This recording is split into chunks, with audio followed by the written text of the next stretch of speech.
موزمہ میں کافر ولید نامی رہتا تھا۔ اس کا ایک سونے کا بت تھا جسے وہ پوجا کرتا تھا۔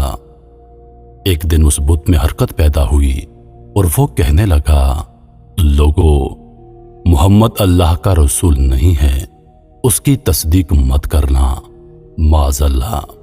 ولید بڑا خوش ہوا اور باہر نکل کر اپنے دوستوں سے کہا، مبارک ہو، آج میرا معبود بولا ہے اور صاف صاف اس نے کہا کہ محمد اللہ کا رسول نہیں ہے۔ یہ سن کر لوگ اس کے گھر آئے اور دیکھا کہ واقعی اس کا بت یہ جملے دہرا رہا ہے۔ وہ لوگ بہت خوش ہوئے اور دوسرے دن ایک عام اعلان کے ذریعے ولید کے گھر میں ایک بہت بڑا اجتماع ہو گیا تاکہ اس دن بھی وہ لوگ بت کے منہ سے وہی جملہ سنیں۔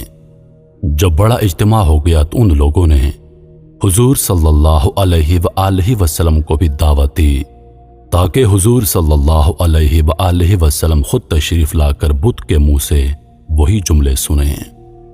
چنانچہ حضور صلی اللہ علیہ وآلہ وسلم بھی تشریف لائے۔ جب نبی کریم صلی اللہ علیہ وآلہ وسلم تشریف لائے تو بت بول اٹھا، اے مکہ والو، خوب جان لو کہ محمد صلی اللہ علیہ وسلم اللہ کے سچے رسول ہیں۔ ان کا ہر ارشاد سچا ہے اور ان کا دین حق پر ہے۔ تم اور تمہارے بت جھوٹے ہیں، گمراہ اور گمراہ کرنے والے ہیں۔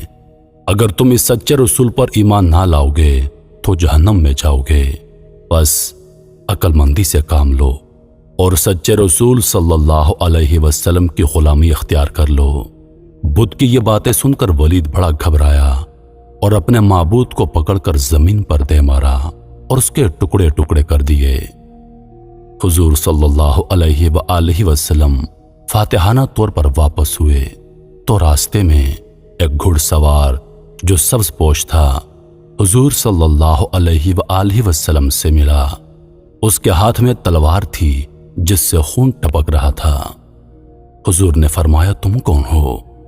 بولا، حضور، میں جن ہوں اور آپ کا غلام اور مسلمان ہوں، جبل طور میں رہتا ہوں۔ میرا نام مہین بن العبر ہے۔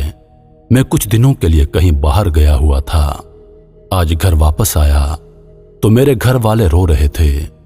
میں نے وجہ پوچھی تو معلوم ہوا کہ ایک کافر جن جس کا نام مسافر تھا وہ مکہ میں آ کر ولید کے بت میں گھس کر حضور صلی اللہ علیہ وآلہ وسلم کے خلاف فضول گوئی کر گیا ہے اور آج پھر گیا ہے تاکہ بت میں گھس کر آپ کے متعلق بکواس کرے۔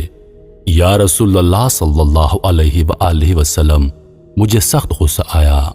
میں تلوار لے کر اس کے پیچھے دوڑا اور اسے راستے میں قتل کر دیا، اور پھر میں خود ولید کے بت میں گھس گیا اور جو کچھ کہا میں نہیں بولا ہے، یا رسول اللہ صلی اللہ علیہ وآلہ وسلم۔ حضور صلی اللہ علیہ وسلم نے یہ قصہ سنا تو بڑی خوشی کا اظہار کیا اور اپنے اس جن غلام کے لیے دعا فرمائی۔